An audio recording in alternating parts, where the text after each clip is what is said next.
Alright y'all, welcome back to the channel and to some more buckshot testing, and today we've got another combo that we should see some pretty nice results from. It's one that a couple of you guys requested to see, and I definitely wanted to try it as well, since I think we've got some really good potential here overall, if everything works out the way that I think it could anyway. But for the shells we've got, I brought out some more of the Winchester Double X buckshot loads. These ones are a 12 gauge, 3-inch, 12 pellet double-aught buck moving at about 1450 feet per second. These are copper plated. They are buffered, but they do not have a wad. And specs wise, these are essentially just the more modern version of the old Winchester Supreme high velocity buckshot loads. We've tested these a number of times, and they're usually some pretty solid performers, especially if you find the right choke combination for them, which I think might come into play here today as well. But these are a very hot load. 12 pellets of double-aught at 1450 is no slouch, and they are a little higher recoil than your standard 9 pellet double-aught loads and stuff like that, so it should be a pretty interesting combination to try. And for the shotgun we're running, I brought out the Remington 1187. It's got a 28-inch barrel on it, and we're going to be running the Trulock Boar Blaster for a choke. This is a 700 constriction, which mathematically equals out to a full choke, but compared to other Remington factory chokes, usually they run a little tighter on constriction numbers, so this is somewhere around modified to maybe improved modified constriction. But it has shown us a number of very nice results with a variety of different buckshot loads, especially double-aught loads that have more than 9 pellets in them, or triple-aught loads as well. Being a little more open constriction might very well help us out. We've got 12 pellets of double-aught at a pretty decent velocity as well, so maybe a little more breathing room to work with might give us a very nice pattern. But for today's test, we got everything set up the same as usual. I've got the big sheet of paper at 40 yards, the chronograph so we can get our velocity, and the templates that we can lay up over our results. So we'll get you guys a view of that target, take our shot, and see how these double X 12 pellet double-aught loads can do through this Trulock Boar Blaster. I have some decent expectations for it, but we don't know until we try it. So let's head over here and take our shot and see what we get.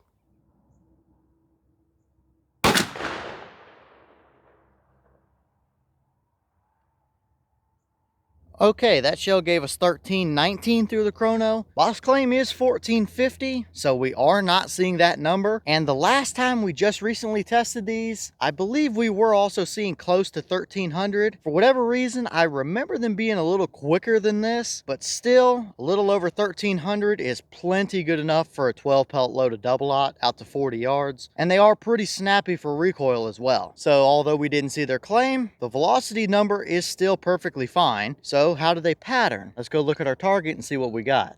Alright, so here is our 40-yard target. We definitely see some pretty interesting results here though. The white dot was the point of aim, so that combo is right on the money where it should be. And I would say that we have all of the entire load on the paper, but there's only 11 pellets here. These are a 12 pellet load of double-aught. And looking at it here in person, none of these holes have 2 pellets in them. So we either had one massive flyer that didn't hit the paper, or there was a little bit of a QC issue where we only had 11 pellets loaded in this shell.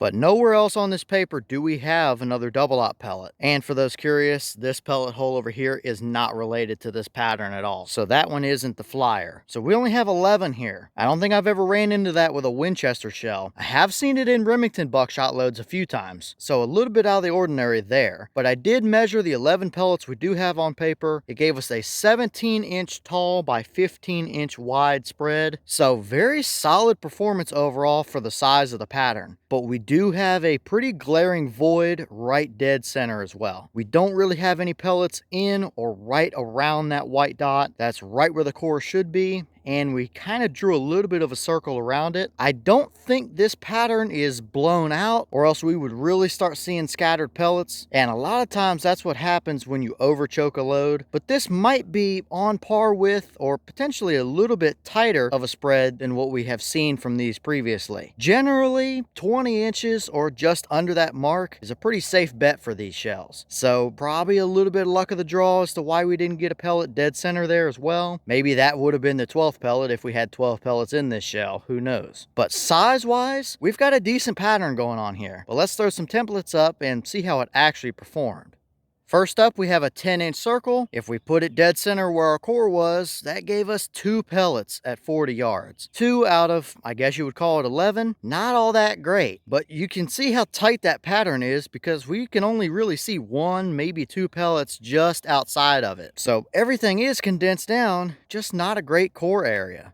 And next up, we have our deer template. If we put it with our point of aim, we would have had 10 of the, I guess, 11 that would have hit the deer for sure. So that is absolutely a dead deer, no doubt about it. You can see that void right in the middle of your lungs again. I don't love that, but the size of the pattern being as condensed as it is definitely helped cover for that, for sure. We've got several through the shoulder, we've got several through the back edge of the lungs, liver area all day long, and like I mentioned a minute ago, more than likely, if we took another shot or two, we would see about the same size and the same looking spread, but we would probably have a pellet or two fill in that central area, so probably a little bit of luck of the draw, but yes, this combo is absolutely 40-yard capable for your average deer hunt scenario. That's gonna do the job for sure.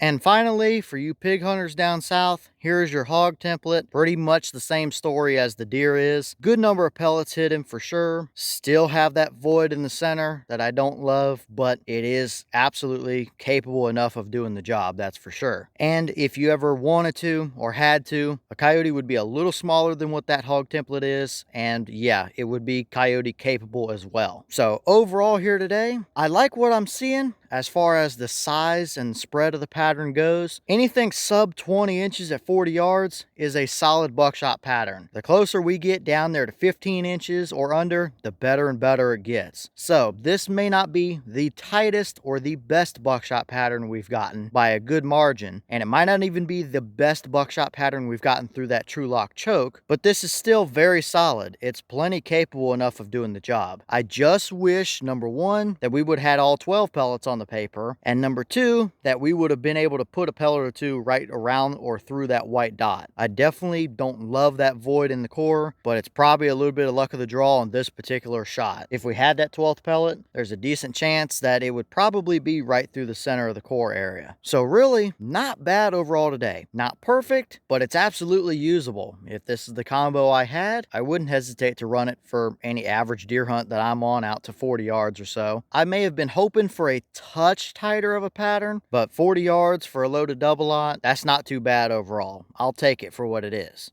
Alright y'all, well, what do you think about that result right there? I think we pretty well covered it. It's a solid pattern overall. You've definitely got the overall spread size looking pretty good, and it is a pretty even spread as well, except for that core area. Not great there. I definitely would like to see a few pellets filling in that gap for sure. So it's not perfect, but if this is what you had or wanted to run, it would absolutely be capable of doing the job. And I do think that little bit more open constriction at 700 from that Boar Blaster choke helped us out a little bit in evening up our spread, at least around the outside edges, than what we have seen previously through a little bit tighter choke constrictions. So we might be on the right track here. So I've still got a shell or two of those left. We may have to test it through a couple other chokes and see what we get. And I think I might even have some of the old Winchester Supreme version of this load as well. So maybe we do a side-by-side test and see if there's any big differences and if one way outperforms the other or not. I guess we'll have to see what you guys might want. But you can leave all your thoughts down below. Is that about what you expected to see? Were you a little surprised one way or the other? Have you tested any of these double X buckshot loads? And if so, what kind of results have you seen? Is that a pattern or combo you would hunt with? Or would you still prefer to see it a little tighter or a little more even, at least to the core area? And maybe what other tests do you want to see me do with the shell or two that I've got left of those double X loads? Do you want to see the comparison to the Supreme loads as well? Let me know all that down below. But with that being said, I've got some more testing to get done for you guys, so I'm going to get back to it. As always, we have the channel Instagram as well as the mailbox where you can send stuff if you'd like. All the information will be in the description if you're interested in it, but I'm going to get back to it, so I'll see you all in the next one.